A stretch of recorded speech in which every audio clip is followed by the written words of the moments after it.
يا ترى إزاي إمبراطورية فضلت قايمة آلاف السنين توصل لأعلى نقطة في مجدها وبعدين تنهار؟ في الشرح ده هنغوص في القرون الأخيرة الدرامية للدولة الحديثة في مصر، وهنكشف إزاي قصص أشهر الفراعنة مش دايما هي قصص العظمة الحقيقية. السؤال ده بالذات هو اللي هيفتح لنا القصة كلها.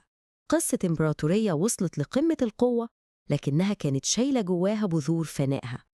القصة المرة دي بتبدأ بشكل مختلف. بداية النهاية ما كانتش حرب أو غزوة من الخارج، لا، دي بدأت من جوه.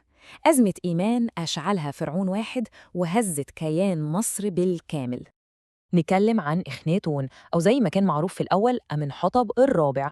الراجل ده بقرار واحد بس قلب مصر كلها ومهد الطريق لسنين طويلة من الفوضى والإضرابات. يعني تخيلوا كده، لقرون طويلة مصر كلها بتعبد آلهة كتير على رأسهم آمون، وفجأة يجي إخناتون ويقول لأ، كل ده هيتلغي ومفيش غير إله واحد بس هو آتون قرص الشمس. تغيير بسيط في الحروف، لكنه كان معناه هدم ديانة عمرها آلاف السنين وإعلان حرب مباشرة على كهنة آمون الأقوياء. الموضوع ما كانش مجرد فكرة دينية جديدة وخلاص، لا، ده كان انقلاب بمعنى الكلمة.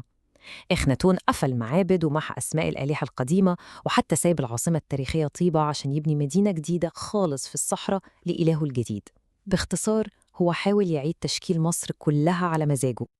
طيب بعد ما مات إخناتون إيه اللي حصل؟ فوضى. البلد حرفياً كانت بتغرق، ثورة سابت مصر منقسمة وضعيفة. وفي الوقت ده كانت مصر محتاجة حد يلم اللي حصل، وظهر المنقذ ده في صورة فرعون شاب صغير. وهنا بيظهر على المسرح توت عنخ آمون، طفل صغير بيوصل للعرش، ومهمته كانت واضحة جدا: يمحو كل اللي عمله إخناتون ويرجع النظام القديم تاني.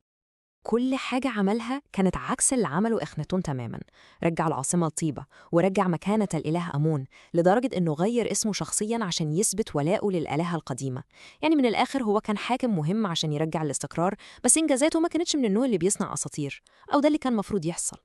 طيب لو حكمة كان هادي ومتواضع بالشكل ده، إزاي بقى أشهر فرعون في العالم كله؟ السر مش في اللي عمله وهو عايش، السر كله في الرقم ده. الحقيقة إن شهرته كلها، كل اللي نعرفه عنه تقريباً، جت بعد موته ب3000 سنة.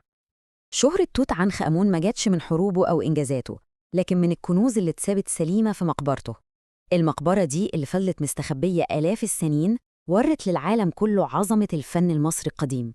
والمفارقة العجيبة بقى إن سبب شهرته هو إنه ما كانش مهم قوي، لدرجة إن مقبرته فضلت بعيدة عن عينين لصوص المقابر. مع رجوع الاستقرار على إيد توت عنخ آمون، المسرح بقى جاهز لظهور بطل جديد، فرعون هيوصل بمصر لقمة مجدها، وهيتعرف في التاريخ باسم رمسيس العظيم. رمسيس الثاني، مجرد ذكر الاسم ده بيجي في بالنا القوة، العظمة، والبناء. في عهده الإمبراطورية المصرية وصلت لأقصى نقطة ممكن توصل لها من القوة والاتساع، فترة بتعتبر بحق العصر الذهبي لمصر. رمسيس ما اكتفاش بس بالانتصارات في الحروب، لأ، ده كان عنده هوس بالبناء والخلود. كمل معابد والده ونحت معبدين من أضخم ما يكون في صخور أبو سمبل، واحد ليه والتاني لزوجته المحبوبة نفرتاري. كان عايز يضمن إن اسمه ومجده هيفضلوا محفورين في كل حتة في مصر. بس أكبر تحدي واجه رمسيس ما كانش من جوه مصر، كان من الخارج، من إمبراطورية قوية اسمها الإمبراطورية الحثية. القوتين الكبار دول اصطدموا في معركة قادش، معركة أسطورية، وبعد صراع عنيف جدا محدش فيهم قدر يحقق نصر حاسم. وهنا رمسيس عمل حاجة غير مسبوقة. رمسيس وقع أول معاهدة سلام مكتوبة في التاريخ. الوثيقة المذهلة دي بتورينا إنه ما كانش مجرد محارب عظيم، ده كان كمان دبلوماسي عبقري. المعاهدة نصت على وقف الحرب، والأهم تحالف دفاعي مشترك ضد أي عدو خارجي. يعني من الآخر حول عدو اللدود لحليف. لكن زي ما بيقولوا دوام الحال من المحال، حتى عصر رمسيس الذهبي كان لازم ينتهي، وبعده بدأت سحب الخطر تتجمع على حدود مصر من تاني، وكانت الإمبراطورية محتاجة آخر محارب عظيم يقف في وش الطوفان اللي جاي. الخطر المرة دي كان جاي من اتجاهين في نفس الوقت، من الغرب الليبيين، ومن الشمال عدو غامض ومرعب جدا. التاريخ سماهم شعوب البحر. الغزاة دول كانوا بيدمروا كل إمبراطورية تقف في طريقهم، وكانت دور على مصر.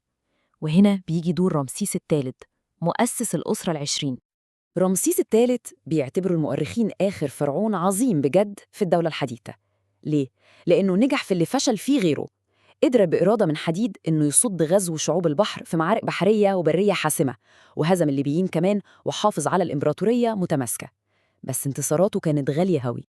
صحيح رمسيس الثالث انتصر، لكن كانت انتصاراته استنزفت مصر تماماً. كانت زي آخر شمعة بتنور بقوة قبل ما الضلمة الكاملة تيجي. انتصاراته كانت بداية الانحدار الطويل اللي مفيش منه رجعة.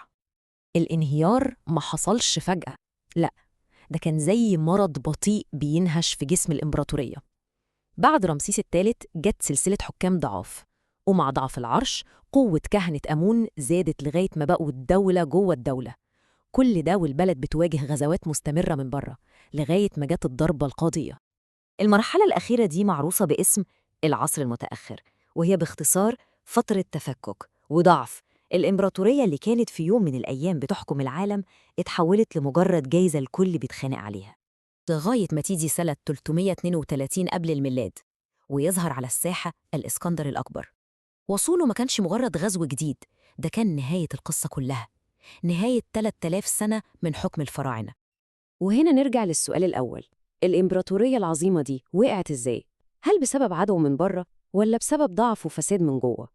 قصة الدولة الحديثة بتقول لنا إن الغزو الخارجي غالباً بيكون الرصاصة الأخيرة في جسم بدأ يموت من جوه أصلاً، وسابت وراها إرث من المجد اللي لسه بيبهرنا لغاية النهاردة، وقصة تحذيرية عن إزاي حتى أعظم الحضارات ممكن تسقط.